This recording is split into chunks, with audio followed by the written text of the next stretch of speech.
La fiscalité, c'est une politique qui a vocation à encourager les Français à constituer des familles, à avoir des enfants et à développer notre pays. Donc la politique familiale, moi je veux qu'elle revienne au cœur des politiques publiques. Et parmi les décisions que je souhaite, il y a le rétablissement des allocations familiales, il y a l'augmentation du plafond du quotient familial à 3 000 € et un certain nombre d'autres mesures. Là, on parlait d'un contre-choc fiscal qui ne viendra pas finalement. Mais si, le contre-choc fiscal, il va venir à travers les entreprises, les professionnels, l'investissement et l'emploi. Mais pas pour les particuliers. Mais attendez, pourquoi? Parce que nous sommes dans une situation, j'ai eu l'occasion de le dire plusieurs fois, de quasi-faillite.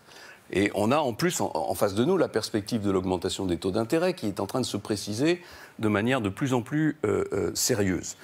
Donc on ne peut pas dire qu'on va baisser tous les impôts alors qu'on a besoin de pratiquer un choc fiscal sur les entreprises avec la baisse des charges et sur la fiscalité du capital pour reprendre le contrôle de notre économie. Moi, je ne veux plus que l'économie française passe entièrement entre les mains du Qatar ou des fonds de pension américains. C'est la réalité aujourd'hui. C'est la réalité. Pourquoi? Parce qu'on a une fiscalité du capital qui est complètement atypique, 60 à 70% d'impôts quand c'est 30% en moyenne en Allemagne.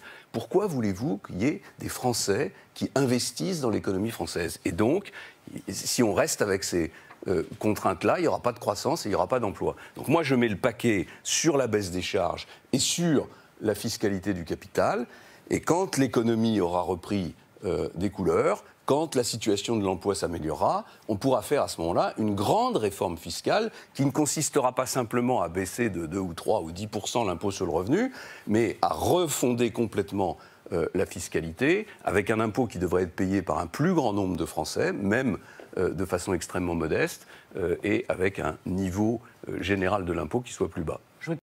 Alors, la question principale, c'est les 35 heures ont fait des dégâts. Et moi, je pense que c'est une des 2 ou 3 décisions qui, depuis 30 ans, est responsable du décrochage économique de notre pays. Pas seulement à cause de la perte de compétitivité des entreprises, mais à cause de l'augmentation de la dépense publique et parfois de la désorganisation et des conditions de travail difficiles, je pense, à l'hôpital. Donc, il faut vraiment terminer avec ces 35 heures. On a eu tort de ne pas le faire plus tôt. Mais si on veut en terminer, il faut vraiment le faire.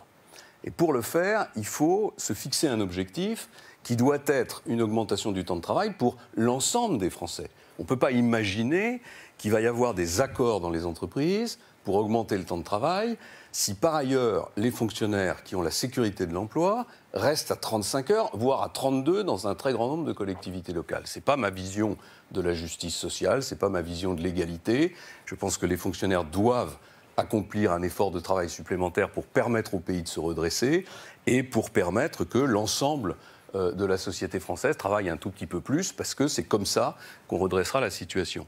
Alors, s'agissant de la fonction publique, ça ne peut se faire évidemment que dans le cadre d'un accord, d'une négociation. Cette négociation, elle doit porter sur les contreparties de l'augmentation du temps de travail.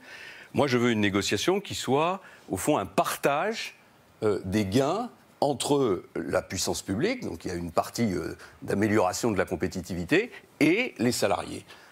37 heures, c'est un exemple que j'ai cité, parce que j'ai voulu citer une entreprise qui, justement, vient de faire ça, qui s'appelle l'entreprise Smart en Lorraine, où les salariés, à la majorité, ont décidé de travailler 39 heures, payer 37. Et d'une certaine façon, je trouve que l'État est un peu dans une situation identique. Il est en grande difficulté, il faut que tout le monde fasse un petit effort. Et donc, on le fera de façon progressive, d'autant qu'on le fera au fur et à mesure de la réduction des effectifs, dont j'imagine qu'on va parler tout à l'heure.